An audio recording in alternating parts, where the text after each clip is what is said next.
Hello, welcome to Pathogonia. This is Jay Huang. Today we're going to talk about lymph nodes that are non-lymphoma using Kurt's notes. If you already haven't, check out Kurt's notes website. Dr. Schaberg has excellent succinct notes across a lot of organ systems and is very invaluable for pathology residents like me. Without further ado, lymph nodes, non-lymphoma, you have your follicular pattern. And when you have follicular lymphoma, which is a lymphoma, it's driven by the translocation 1418, where it's the IgH heavy chain translocated with BCL2, which is an anti-apoptotic factor, and it's always on.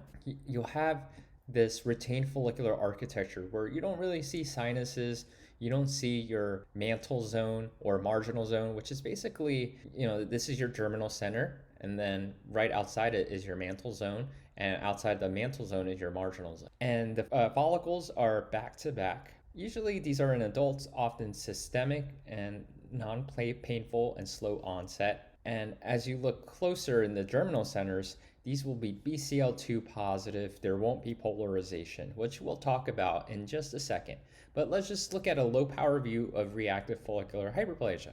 This happens in reactive conditions or in response to an antigen. Maybe you have an illness or inflammatory state. Usually localized, painful, rapid onset. You'll have follicles of different sizes. They're not back to back. You see your mantle and marginal zone. You have open sinuses. And then if you're not sure, take a look at the germinal center. You'll have polarization in reactive follicular hyperplasia, meaning like you see a gradient of dark and light. The dark is made up of central blasts and they join the dark side. And then you have centrocytes, which rhymes with light, and they are the light side. And then you have your tingible body macrophages. And knowing what centroblasts look like are important, especially when you do have a follicular lymphoma, because part of your grading involves counting how many centroblasts there are. And there's no polarization, as you can see here. It's monotonous. There's few tingible body macrophages, and mitotic figures are scarce. And BCL2 will be positive. Toxoplasma lymphadenitis. This is from Toxoplasma gondii, acquired from the feces of cats. And it presents with acute lymphadenitis plus or minus fever, and it can disseminate, especially if you're immunocompromised, you have HIV/AIDS, or you're an organ transplant patient on immunosuppressives. And the key findings are reactive follicles, as you can see here, epithelioid histiocytes, as you can see here, and they're in loose clusters and encroaching on the follicles, and monocytoid B cells in the sinuses. HIV lymphadenopathy. This is caused by HIV, generally non-specific findings, but somewhat distinctive, but you still need an HIV test. This isn't diagnostic. So the early phase, you'll have florid follicular hyperplasia. You'll have these follicles that aren't circles, but irregularly shaped. You'll have minimal mantle zones. You can have follicle lysis, which is highlighted with CD21, which highlights the follicular dendritic meshwork. And you can have monocytoid B cells and Warthin-Finkeldy cells, which are multinucleated cells seen in HIV and measles here. And then the late stage of HIV lymphadenopathy, you'll have atrophic burnt out follicles. You can have diffuse vascular proliferation that can mimic Castleman's, which we'll talk about. Castleman's disease, you can have your hyaline vascular type and plasma cell variant. So your hyaline vascular type, it's usually unicentric and asymptomatic. It's likely a benign neoplasm of follicular dendritic cells, and you'll have numerous follicles with burnt out germinal centers, and you'll have onion skinning lymphocytes, as you can see here, and you'll have hyalinized vessels often leading into the germinal center. So in that way, it kind of looks like a lollipop. You got that swirling, you got this hyalinized blood vessel that's like the stem of the lollipop. And then you have your plasma cell variant. It's often multicentric with systemic type B symptoms, and you can have lab abnormalities. It has similar follicular features as above, but it has numerous plasma cells in the interfollicular region, and it's associated with HHV8, HIV, and POEMS syndrome, and it's often lambda monotypic plasma cells. I had one time on a quiz a lot of plasma cells in a lymph node. There weren't any follicles, and it was actually a plasmacytoma, but I thought maybe this is plasma cell variant of Castleman's. But in the plasma cell variant of Castleman's, you still have follicular features You still have follicles. And a plasmacytoma, the one I had on the quiz, is just all chock full of plasma cells, no follicles. Progressive transformation of germinal centers, abbreviated by PTGCs. These are markedly enlarged germinal centers, 3 to 5 times normal. They're ill-defined, and it's infiltrated by small lymphocytes from the mantle zone going inwards. You'll have a disordered follicular dendritic cell meshwork, thus. It's usually self-limited and involves a small subset of follicles. It's often seen in young, asymptomatic individuals with massive lymphadenopathy. BCL2 and IgM highlight the invasion of mantle zone B cells into the germinal center because BCL2 highlights the mantle zone B cells. It's BCL6 that highlights the germinal center B cells. And there's some association with NLP Hodgkin's lymphoma or nodular lymphocyte predominant Hodgkin's lymphoma, but not a significant risk factor. However, if you see progressive transformation of germinal centers and you see the telltale popcorn cells and nodal effacement, then think in your differential of NLP Hodgkin's lymphoma and get your CD2045 stain, which should be positive, and your 1530 should be negative. So we talked about follicular patterns. Let's talk about paracortical, which is the expansion of the paracortex area between follicles. EBV lymphadenitis. Usually young adults, you'll have fever and pharyngitis. You have an expanded paracortex, follicular hyperplasia. You have this moth-eaten appearance, and you can have numerous immunoblasts that kind of look scary with their prominent nucleoli. And you can see necrosis as well. You can have a moth-eaten appearance with tingible body macrophages. There's lots of T cells where CD8 is greater than CD4 because your CD8 are the cells that help fight virally infected cells. And you can have EBV infected immunoblast B cells that are CD20, 30 positive. You should have polytypic kappa lambda and Eber-ish positive. EBV positive cells are small and large, unlike lymphoma where they are all the same size. Dermatopathic lymphadenitis. So I've had these several inside out as well as on quizzes. It's important to know it's seen in lymph nodes that drain an area with a rash, irritated skin, such as like the axilla. The way you want to think of this, as Dr. Schaberg points out, is you itch, that knocks the pigment out of the skin, leading to pigment incontinence, and it's brought to lymph nodes by histiocytes along with Langerhans cells, and it goes into the lymph nodes. And that's why you'll have this melanin pigment. You'll have that expanded paracortex. You can have a moth-eaten appearance.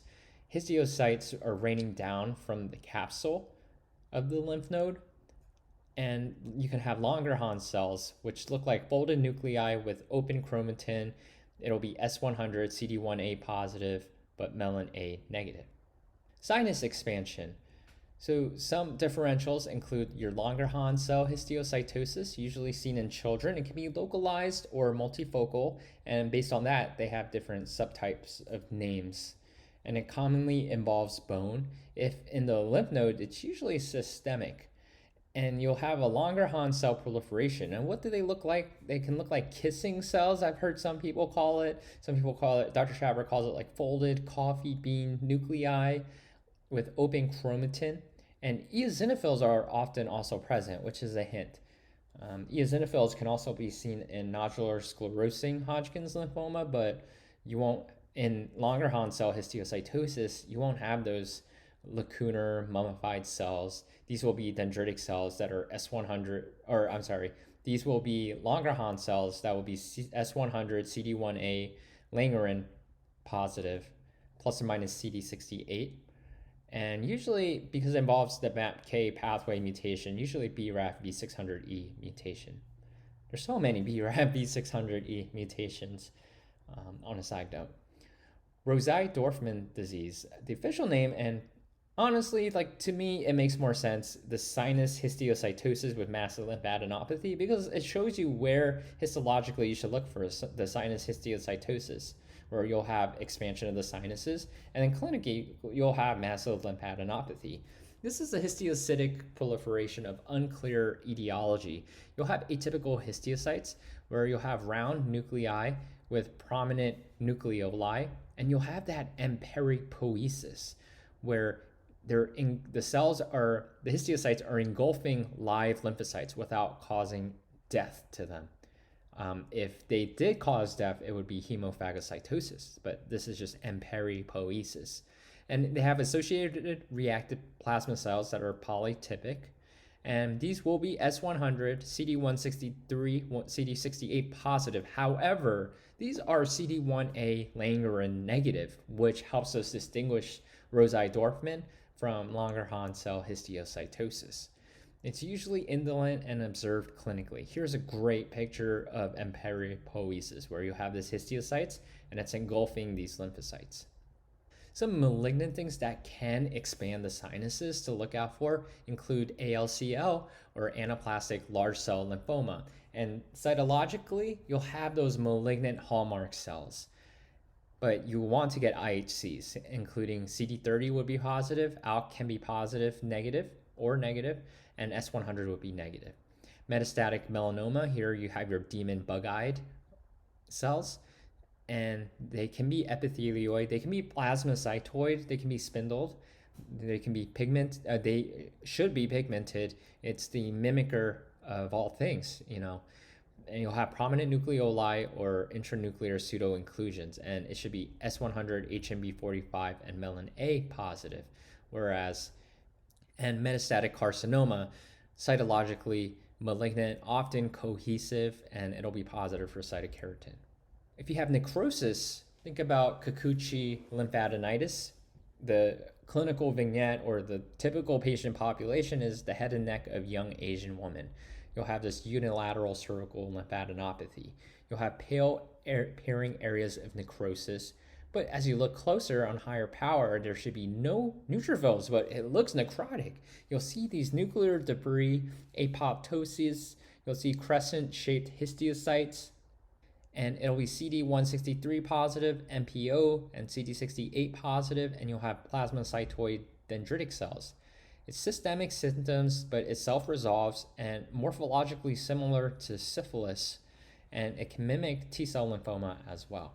Cat scratch disease caused by Bartonella henselae from contact with cats. Are you having any deja vu to med school, anyone? I am.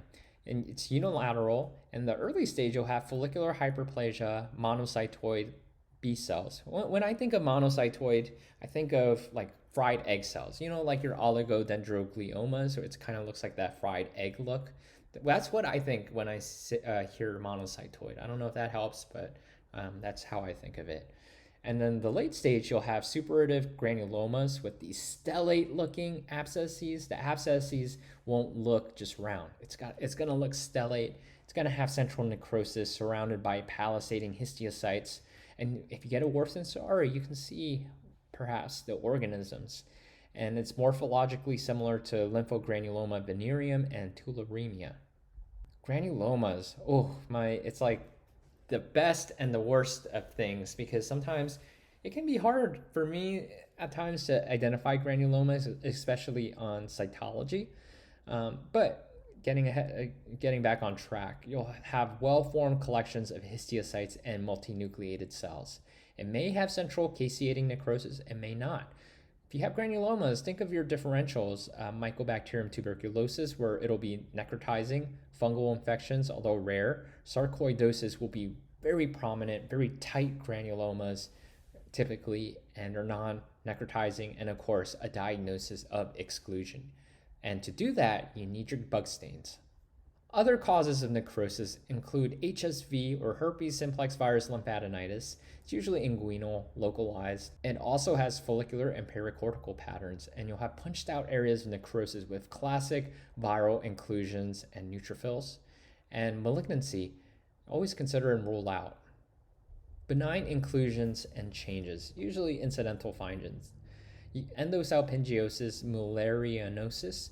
This is a benign fallopian tube inclusions in the lymph nodes of women. It's most common in the pelvic lymph nodes, but you can see them in other places. You'll have the ciliated epithelium. You can have PEG cells, and there will be no atypia nor mites. And you can get a PAX8, CK7, WT1, and ER, which will be positive.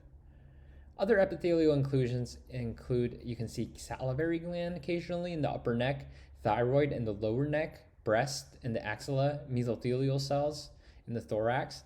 However, if you see that, you must consider metastasis. To help you differentiate, look for bland cytology, look for myoepithelial cells in the axilla breast, because if they aren't, that would strongly suggest invasion / Mets. No mitoses or invasion, usually capsular or subcapsular in the lymph node. Capsular nevi, you'll have a linear arrangement of bland melanocytes within the collagen of the capsule or fibroseptae. It can be multifocal. There will be no atypia, no prominent nucleoli, nor mites. IHC-wise, it'll be S100, melon A positive. PRAME will be negative, HMB45 will be negative, and Ki67 will be less than 1%. PRAME can be used to help with identify melanoma. PRAME stains nuclear greater than 75% at our institution is considered diagnostic of melanoma or helpful to diagnose melanoma. HMB45 are usually negative in mature melanocytes. Melanoma, they will tend to be positive. Lipomatosis, this is a non-neoplastic fatty infiltration. It's most common in the pelvis, abdomen, and axilla. Vascular transformation of sinuses.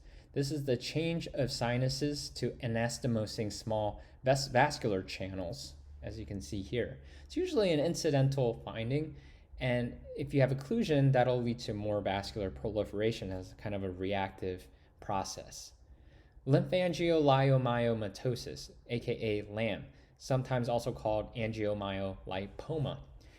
So you'll see spindle cells exhibiting melanocytic and myoid differentiation, usually in pelvic peritoneal lymph nodes, often incidental and not associated with pulmonary lymphangioliomyomatosis or tuberous sclerosis.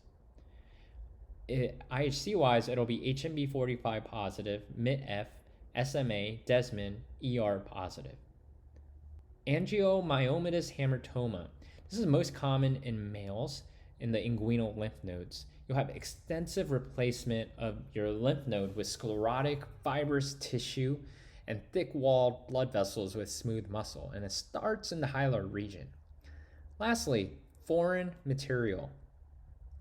So you can have lots of foreign material.